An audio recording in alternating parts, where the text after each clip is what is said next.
So closing the technical stand-up comedy portion of the evening, I would like to bring up Jay Abbondanza.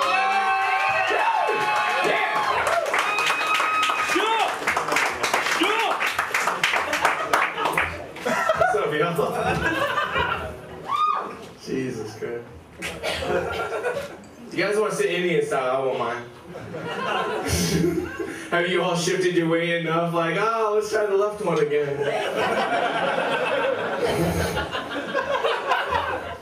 No, that one's tired too. Shit.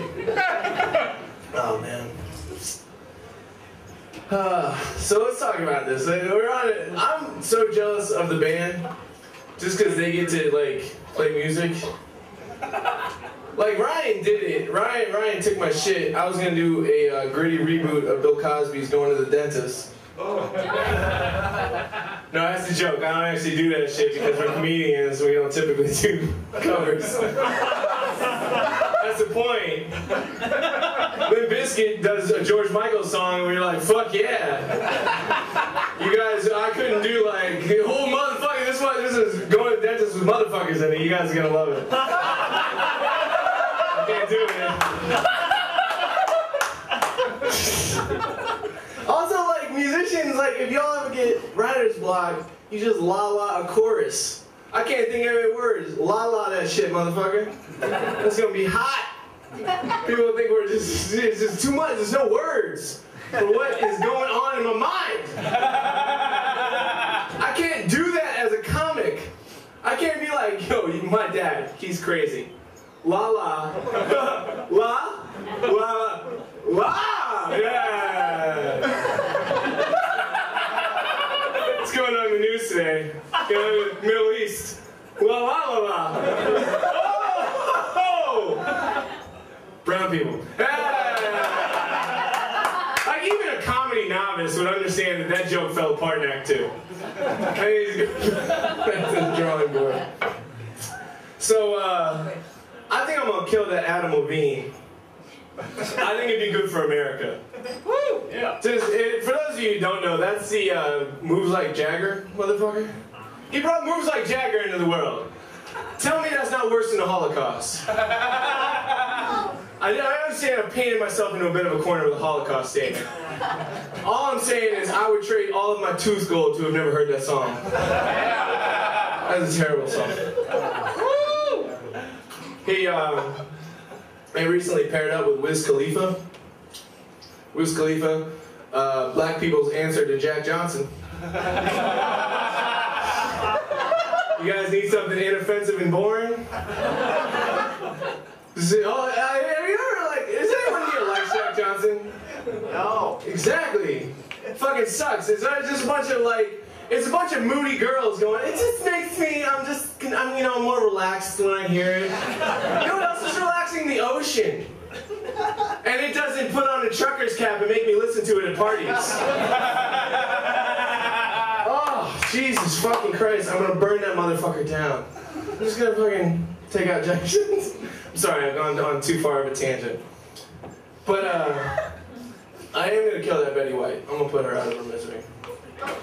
Yeah, no, it ain't Betty's fault. I ain't mad at Betty. I'm mad at everyone who thinks Betty White is funny. Because I ain't mad at Betty. Betty's just living too long. She had some sparse years in the 70s. She's making up for lost time.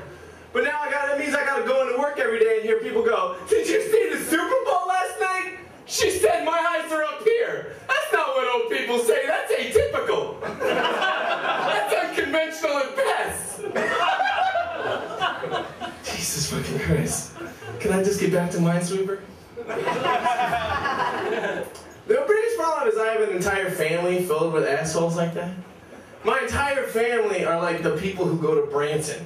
Like they suck, and I'm genetically connected to them. At a cellular level. Bums me out. Like, this is like, remember when you were in elementary school and you stand next to your friends in PE so you could be on their team? And a PE teacher would fuck it up by like 1, 2, 3, 4. Alright, 2s go over there. You guys are a team. And the 2s suck. That's my family. That's my fucking family. And I have to fucking have conversations with them at Christmas. My family, I have seen a musical about the Hatfields and McCoys because of my family. Because multiple members of my family saw a billboard of a redneck holding a pig backwards and said, that might be something to see. That's not the typical way to hold a pig. I bet your hijinks are afoot.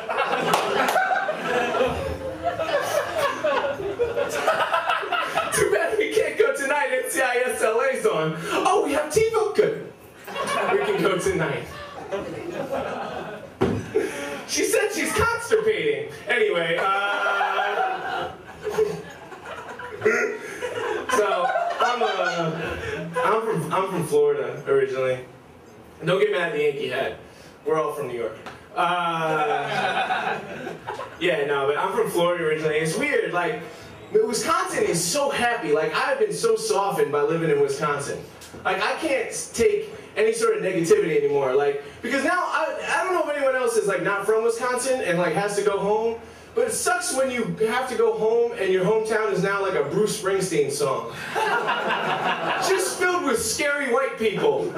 Walking around with facial piercings, making me nervous at Walmart. That's why my wife says that, don't go to Walmart after dark. And I'm like, what's gonna be the worst thing I happen? No, don't go to Walmart after dark. It's scary.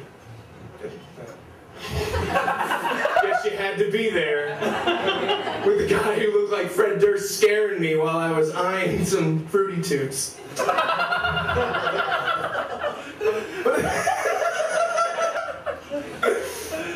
no, the funny thing about my hometown, I'll tell you about my hometown. I'm from a place called Hudson, Florida. We used to have a Target. We no longer have a Target. We can't support a Target in my hometown. We do have 3 Walmarts and a Spencer's Gifts.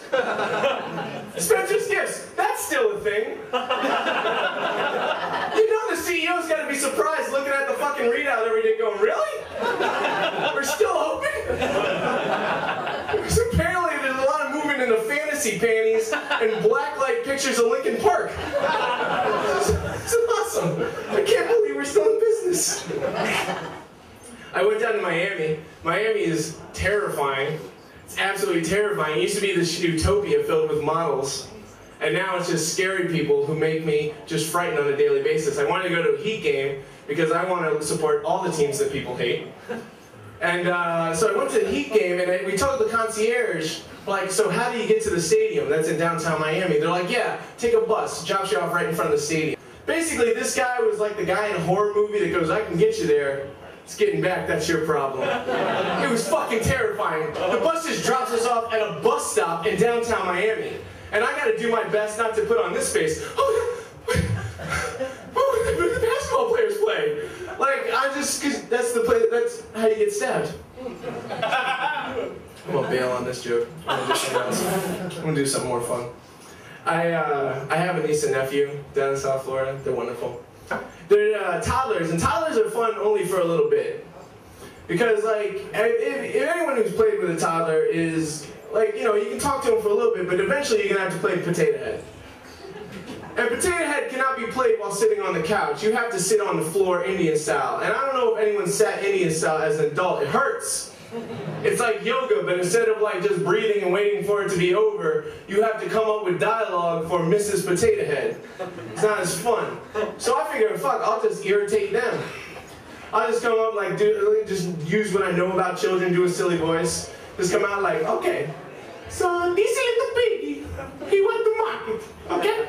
This little piggy, he stayed at home. This little piggy, he had the roast beef. This little piggy, he had the nut. And this little piggy, this guy, he went the way all the way home.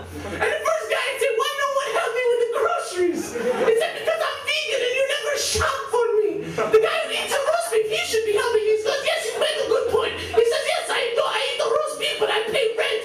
You were a little late the last month, motherfucker.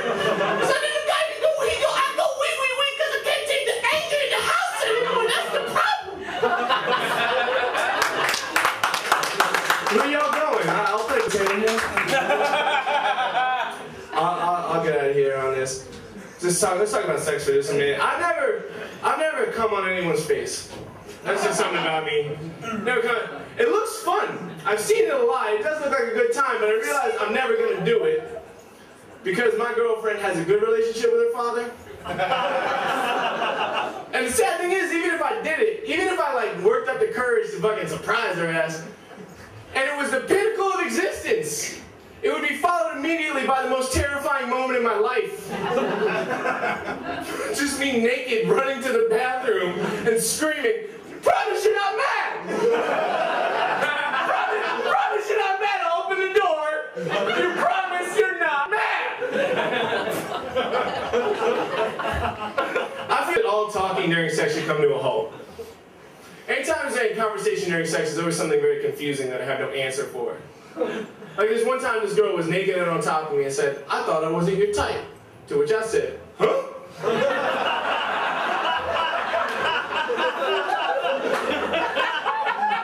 Look at me. Naked and on top of me is my type. You made the cut, sweet pea. You're riding the J train. The only phrase that I feel that should be said during sex is the phrase, "I'm coming." Simply for time management's sake. That's like a tag in wrestling. Okay, good, it's my turn now. Because you can't always trust noises. Sometimes they hit a pinnacle, they drop off, you're like, "This guy's like, oh fuck, keep your focus! Did you see a deer? We were on our way to success! And more importantly, my nap. Some women think it's offensive to take a nap after sex. Nah. If you get a woman to come, you're allowed to have a nap.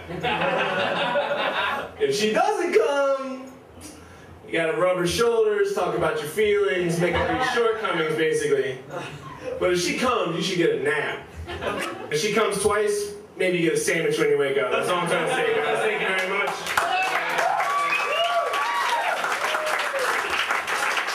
Yeah. You guys want to come on? Keep going for crappy Dracula.